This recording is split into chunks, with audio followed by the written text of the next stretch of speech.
Assalamualaikum anak-anak, kita masih belajar di matematika di subtema 4, tema 2, pembelajaran 4 ya.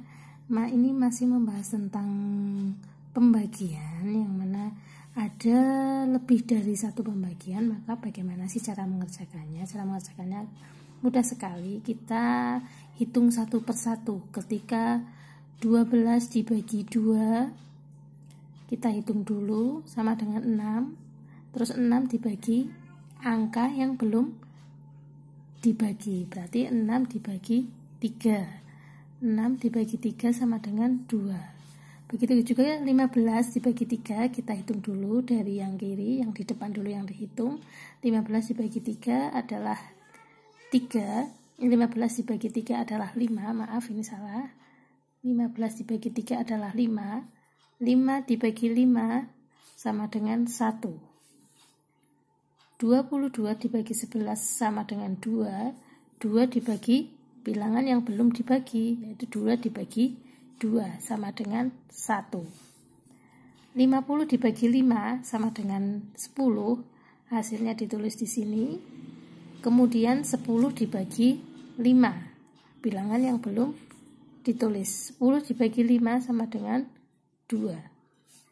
32 dibagi 4 hasilnya 8.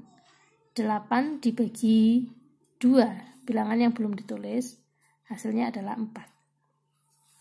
Kita lanjut ke pembelajaran 5. Di sini itu Benny diminta menyiapkan barisan temannya. Mereka akan melakukan permainan. Amatilah gambar berikut ini. Kita mengamati gambar, tapi sebelum kita mengamati gambar, Bu Guru akan bercerita bahwasanya ini adalah Benny dan teman-teman itu sedang melakukan sebuah permainan. Apa saja yang dilakukan Benny bersama teman-temannya? Yaitu permainannya namanya estafet bola atau bermain bola estafet. Pernahkah kamu melakukan permainan seperti ini yang dilakukan Benny? Kalau pernah, dijawab pernah. Kalau belum, dijawab belum pernah. Kemudian, dari gambar ini kita punya sebuah cerita bahwasanya dalam permainan ini terbagi dari 2 tim, yaitu tim 1 dan tim 2. Tim 1 dipimpin oleh Benny dan tim 2 dipimpin oleh Edo. Cara melakukan estafet bola adalah dengan cara masing-masing tim memegang bola satu-satu. Kemudian dimulai dari pemimpin tim itu memegang bola, mengoper bola dengan cara meliukkan tubuhnya ke kiri, kemudian dioperkan ke temannya yang di sebelahnya. Teman yang mendapat operan bola itu meliukkan badannya ke sebelah kanan. Begitu seterusnya diestafetkan, diurutkan ke teman sesama satu tim.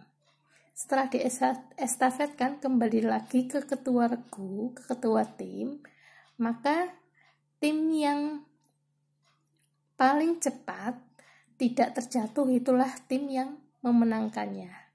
Kebetulan dalam permainan estafet bola ini tim Benny lah yang menang karena Benny melakukannya dengan konsentrasi penuh.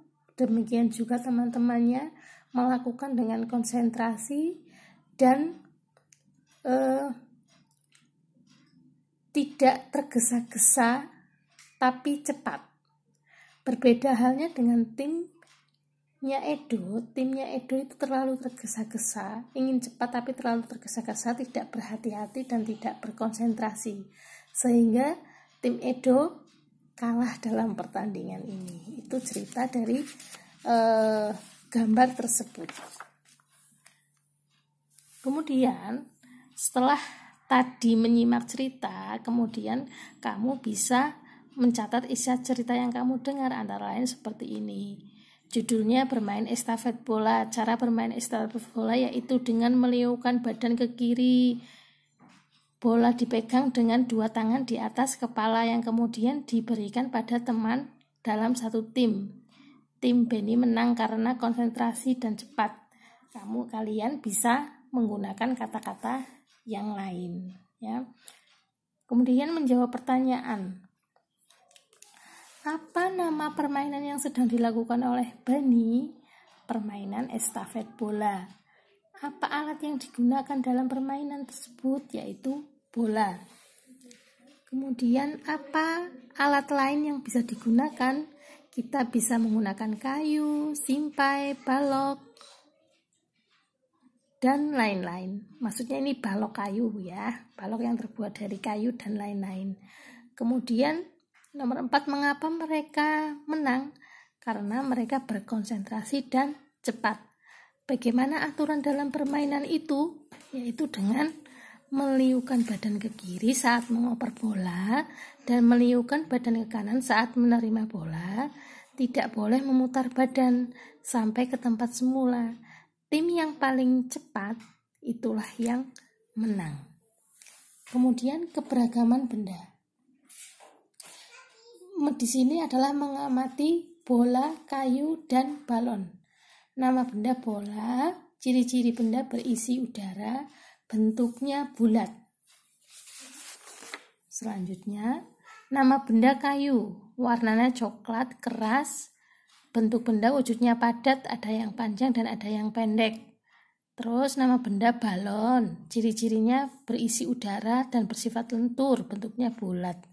Berdasarkan pengamatan dapat disimpulkan bahwasanya bola dan balon adalah benda yang memiliki kesamaan bentuk, yaitu bulat dan di dalamnya berisi udara. Kalian bisa mengkreasikan sendiri untuk jawaban bentuk dan ciri-ciri benda seperti yang kamu ketahui, bisa ditambah, bisa dilengkapi, bisa dikurangi, silahkan kalian berkreasi sendiri. Kemudian selanjutnya adalah kita disuruh memberi tanda centang pada gambar pada kehidupan sehari-hari di tempat wisata. Terus itu tanda centang itu adalah gambar yang sesuai dengan aturan atau boleh dilakukan ketika di tempat wisata. Dan kita disuruh memberi tanda silang pada gambar yang tidak boleh dilakukan dalam kehidupan sehari-hari di tempat wisata. Nah, ini membuang sampah maka centang. Karena boleh dilakukan, bahkan sangat boleh dilakukan karena ada manfaatnya. Kemudian antri di loket, ini sangat dianjurkan. Terus merawat bunga sangat dianjurkan. Terus berjalan pada tempatnya juga sangat dianjurkan, boleh dilakukan. Kemudian ini merusak tanaman tidak boleh, mencoret-coret tempat di tempat wisata juga tidak boleh mencoret-coret dengan sembarangan. Kemudian buku tadi kan bilang bahwasanya masing-masing yang diperbolehkan ini ada manfaatnya. Manfaatnya apa nih? Sudah Bu Guru tuliskan. Manfaat membuang sampah pada tempatnya. 1. Mencegah banjir. 2. Mencegah bau tidak sedap ketika terlihat rapi dan indah. Terus manfaat berjalan pada tempatnya. Lebih aman dan nyaman, tidak merusak tanaman, cepat sampai tujuan. Terus manfaat antri, kita mau antri mesti ada manfaatnya. Misalkan antri di loket ya, yaitu melatih kesabaran, menciptakan budaya tertib, menghormati hak orang lain, melatih kedisiplinan. Itu antara lain manfaat kalau kita melakukan hal-hal positif di tempat wisata. Ya, dari Bu Guru cukup sekian. Yang belum subscribe silahkan subscribe. Wassalamualaikum.